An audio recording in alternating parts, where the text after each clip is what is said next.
Бојан Јовановски, алијас Боки 13, денеска гневно пукаше со сите оружја.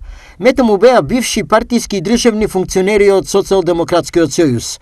Некогаш негови ортаци во криминалот на кој денеска тој им поднесе кривични пријави. Поднесена е кривична пријава против Вилма Русковска како и тогашен јавен обвинител, шефица на ова обвинителство за злоупотреба на службена положба, областување, тортура и примање подкуп.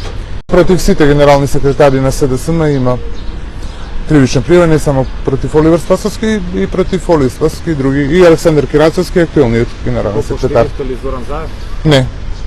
Зоран Заев е скоро во секоја пријава. На што се базираат кривичните? Сите мои наводи за и описот на настаните ќе бидат материализирани со докази кои потекнуваат од мојот телефонски уред кој што беше одземен при моето апсење во предметот КОК 116-19 познат во рекет.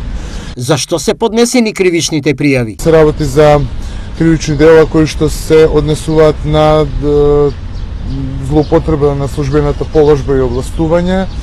Се работи за кривични дела кои што се однесуваат за изборни нерегуларности, изборни измами, незаконско финансирање на политичка партија. Се работи за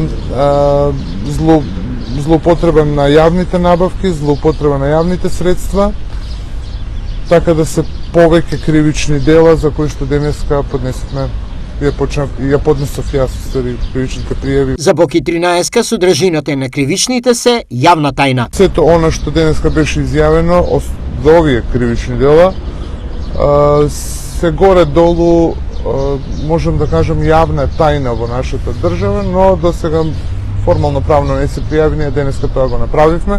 Што според Јовановски ќе произлезе од сето ова? Мислам дека од ова ќе произлезат предмети каде што лицата од власта, од СДСМ ќе одговараат за сите криминали кои што ги имаат сторено во изминатиот период, за кои што јас имам непосредни сознанија, во некои делови посредни сознанија, за некои делови имам црсти материјални докази. Дали ова ќе има продолжение? Док има продолжение секако, за денеска овој беше на овој термин ова што го сторивме, ова што ви го опишав пред малку. Сега е редот да имам опис во писмена форма на настаните за сега пријавените и најавив дека во некои делови за некои настани за кои што чекам да бидат доматериализирани работите ќе бидат поднесени. Предметот Бумеранг беше најавен пред повеќе од една година. Тогаш шефот на основното јавно обвинителство за гонење организиран криминал и корупција, Ислам Абази, формираше предмет и го додели на надлежен обвинител кој требаше да го сослуша Јовановски. Но поради здравствената состојба на Јовановски, сослушувањето се одложи до денеска, кога тој и ги поднесе кривичните.